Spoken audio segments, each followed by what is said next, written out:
Welcome back. I'll be showing you how to solve an algebraic math problem. So, as you can see, this is a quadratic equation, and I can also see that this looks like a square number. But we know how to solve a quadratic equation. We need two numbers that multiply together to form this number and add each other to get this number. And since this is a negative, we need negative numbers.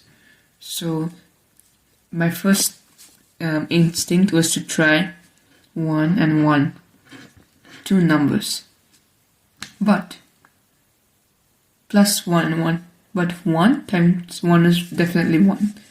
1 plus 1 is plus 2, not minus 2. So if we do minus 1 and minus 1, then we get minus 1, and minus 1 is minus 2.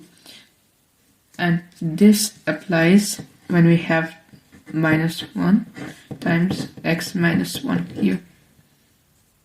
As you can see, when you multiply each other, it forms the same exact quadratic equation.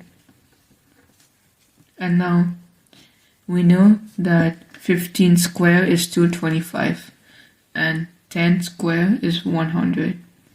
So basically we can say that 150 whole square is 22,500. And these multiplied together is also x minus 1 whole square. Oh, and now we can see that these two looks like the difference of two squares. And the difference of two squares is x minus 1, in this case plus 150, and x minus 1 minus 150. So this will be minus 1 plus 150, x plus 149, and x minus 151. Okay, that's it for today's video. Stay tuned for more math problems and more explanation.